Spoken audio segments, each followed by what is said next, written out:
اس میں بہت بڑا پوٹینشیل باقی ہے، اور یہ آپ کا انٹریکشن بہت ضروری ہے ان کے ساتھ، کیونکہ یہ ہیں جو آپ کے سٹیک ہولڈرز ہیں، اور ان کی جو بھی چھوٹی چھوٹی رکاوٹیں ہوں آپ کے پاس سیل ہونا چاہیے اسٹیٹ بینک پہ، جس کی صرف اس وقت کانسنٹریشن ہونی چاہیے، ہر مسئلہ ان کا حل ہو۔ اور یہ جو چھوٹی چھوٹی آپ کو تجویزیں دیتے ہیں، اس سے جتنا آپ سہولت پیدا کریں گے اوورسیز پاکستانیز کے لیے، خاص طور پہ جو ہمارے ورکرز ہیں جو چاہتے ہیں آسانی سے اپنا پیسہ یا پاکستانی بینکس میں ریمٹ کر سکے اس فیسلٹی کے ذریعے، ان کے لیے جتنی آپ آسانی پیدا کریں گے اتنی تیزی سے یہ ہمارے اماؤنٹس بڑھیں گے۔ تو 88,000 ابھی آپ کے پاس بینک اکاؤنٹس ہوئے ہیں، اور غالباً 97 ملکوں میں۔ اگر اسی ریٹ پہ اگر ہم چلتے گئے تو مجھے جو سب سے بڑی خوشی یہ ہے کہ ہماری اسٹیبلٹی اپنی، کیونکہ ہم نے قرضے، ایک تو بوجھ اتنا قرضوں کا پڑا ہوا ہے، ہماری حکومت نے اب تک ریکارڈ پاکستان کے قرضے واپس کیے ہیں۔ پاکستان کی تاریخ میں کسی گورنمنٹ نے اتنے زیادہ قرضے واپس نہیں کیے۔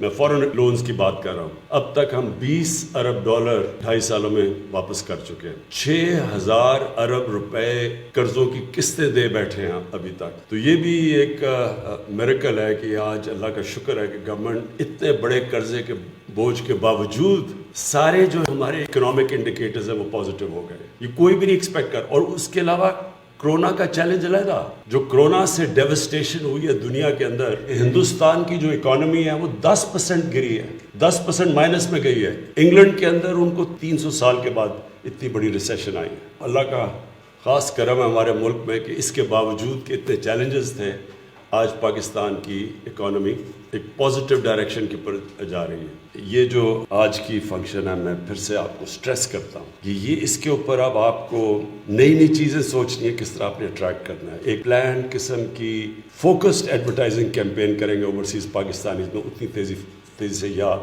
آپ کے اکاؤنٹس بڑھیں گے، کیونکہ ابھی بھی لوگوں کو پوری طرح اندازہ نہیں ہے اس کا۔ زیادہ تر تو لوگوں نے سوشل میڈیا سے پک کیا ہے، لیکن الیکٹرانک میڈیا سے نہیں پک کیا، تو آپ کو ایک بڑی انوویٹیو الیکٹرانک میڈیا کی کیمپین کرنی پڑے گی۔ اور اب تو بڑا آسان ہے، پہلے تو یہ پاسبل نہیں تھا کہ اوورسیز پاکستانیز کے لیے کوئی ایڈورٹائزنگ کیمپین کر سکے۔